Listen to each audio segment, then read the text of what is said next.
ইমাম মাহদি, আপনারা পাগল হয়ে যাবেন যেহেতু দিনের মহব্বত আছে আপনাদের, আপনারা চারিদিকে ইসলামের কষ্ট, অবমাননা, জুলুম, মুসলমান মারা যাচ্ছে, ইমাম মেহেদি বোধহয় এসে গেল, খোঁজ কোথায়?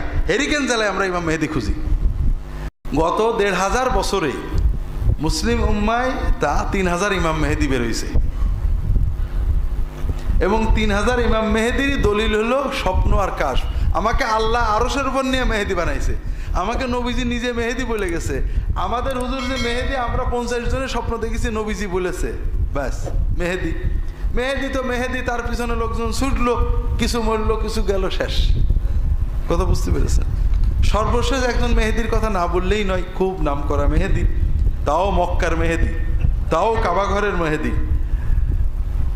১৪০০ হিজরি, মানে ৮০ সালে, ১৪০১ না ১৪৮০-তে মক্কায় পহেলা মুহররম ফজরের নামাজের সময় অনেক কফিনে লাশ গেল।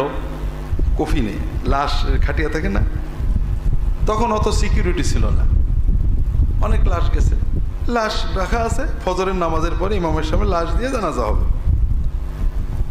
ইমামের সালাম ফেরানোর পরে লাশগুলো থেকে অস্ত্র বের করে চারিদিক ঘিরে ধরলো যে ইমাম মেহেদি এসেছেন। ইমাম মেহেদির হাদিসে আছে, ইমাম মেহেদি বেরোনোর পরে হাজারে আসওয়াদ আর মাকাম ইব্রাহিমের মাঝখানে তার হাতে বায়াত হবে। তো উনি মাঝখানে দাঁড়ালেন, ওই কাবার ইমামের বললেন বায়াত করেন। কাবার ইমাম রাজি হলো না, তাকে গুলি করে মেরে ফেলে দিল। এরপরে ওরা মসজিদে হারামের ওই মিনারা দেখেছেন তো, এখন উঁচু উঁচু মিনার, সব উঠলো এবং এলান করলো ইমাম মেহেদি বেরিয়ে গেছে, বায়াত হন সবাই। বিষয়টা কি? জুহাইমান নামে একজন মদিনার জামে ইসলামিয়ার ফারেক, খুব নেককার, আল্লাহওয়ালা, বুজুর্গ, এইরকম লম্বা দাড়ি, টাকনু পর্যন্ত, যা টাকনুর নেসপেসাক কাপড়, এলাকায় মানুষ খুব পছন্দ করে। জামে ইসলামে মদিনার উস্তাদেরাও খুব মহব্বত করেন। তাকওয়া, পরহেজগারি, দিনের দাওয়াত। এ কি করতো? ওই তবলিগ জামাতের মতো গ্রামে গ্রামে দিনের দাওয়াত দিয়ে বেড়াতো। হঠাৎ স্বপ্নে দেখলো সে এবং তার সাঙ্গপাঙ্গরা যে তার শালা মোহাম্মদ ইবনে আবদুল্লাহ আল কাহতানি, এটা হলো ইমাম মেহেদি। সবাই স্বপ্নে দেখলো, তাও রাসূলুল্লাহ সাল্লাল্লাহু আলাইহি ওয়াসাল্লামকে স্বপ্নে দেখছে। কেউ কিন্তু জাহেল না, মদিনা জামে ইসলামের ফারেক, সালাফি, দিনদার, ভালো আলেম। ব্যাস গোপনে গোপনে সব অস্ত্র শস্ত্র নিয়ে রেডি হয়ে মক্কা দখল করে ফেললো। এখন তো সৌদি সরকার, তো সৌদি সৈন্যরা এমনি দুর্বল, তখন ওরা পেরে দিল না। ওরা তো উপর থেকে গুলি করছে বড় বড় মেশিন গান দিয়ে, যাবে কে কাছে?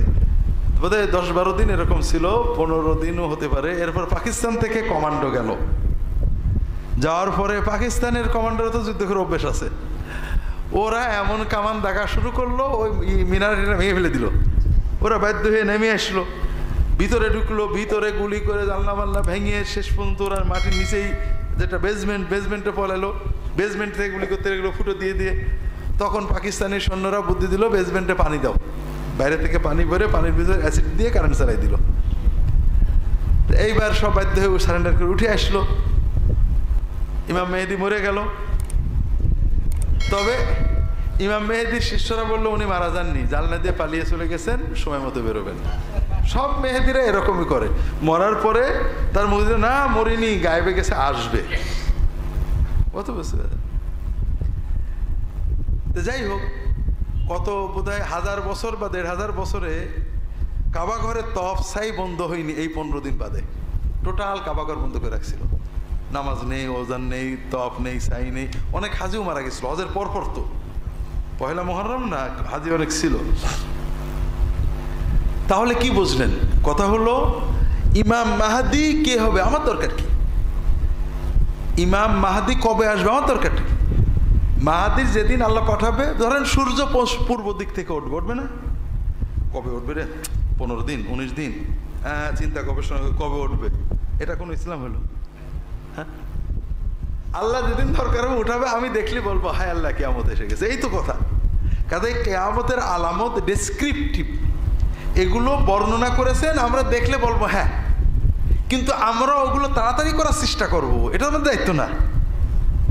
আপনারা সবাই পড়েছেন হাদিসে জিবরাইলের হাদিস, সবাই জানি যে কিয়ামতের আলামত কি, যে বান্দি তার মালিককে মানে ছেলে মেয়ে বাবা মার অবাধ্য হবে, এই তো। তা আমরা কি এখন তাড়াতাড়ি কিয়ামতের জন্য বাবা মার অবাধ্য, মানে এই তোরা বাবা মার অবাধ্য, তাদের কিয়ামত হোক? এগুলো ডেসক্রিপটিভ, বর্ণনামূলক। কিয়ামতের আগে এগুলো ঘটবে, আমরা এগুলো মাথায় আনবো না। যখন দেখবো যে মক্কা ইমাম মেহেদী রাজত্ব হয়ে গেছে, হ্যাঁ ঠিক আছে বাবা তুমি ওকে এগো, আমরা আসি বাংলাদেশে। কথা বুঝেননি? যেখানে ইমাম মাহাদি আসবে মক্কায়, সেখানে সিরিয়ার সৈন্য আসবে, ইরাকের সৈন্য যাবে। আমাদের বাংলাদেশে ইমাম মেহেদী বেরোয় আর তার পিছনে বাঙালি ছুটে। আর আপনারা ইমামরা এগুলো ক্লিয়ার বলতে পারেন না। ক্লিয়ার বলবেন যে ইমাম মাহাদি আসবে মক্কায়, এই দেখো হাদিসে আসছে, আমার ফেকুল আকবরে পাবেন, তার হাতে বায়াত হবে এসে হারামের পাশে। সিরিয়ার সৈন্য আসবে তার বিরুদ্ধে, ইরাকের সৈন্য যাবে তার বিরুদ্ধে, তার হাতে খোরাসান থেকে সৈন্য যাবে, বায়াত হবে। তখন আমরা বলবো হ্যাঁ থ্যাংক ইউ, তুমি চালো, আমরা আসি। কথা বুঝতে পারেন? সেখানে বাঙালি লেখা নেই, পড়া নেই, মেহেদি আছে, এখন বেরোচ্ছে সব তার পিছে। কাজেই এগুলো হলো মানে একেবারে ভয়ঙ্কর গোমরাহির উৎস, যে কেউ কোনো পদ দাবি করবে। আল্লাহু লা ইলাহা ইল্লা হুয়াল হাইয়ুল কাইয়্যুম।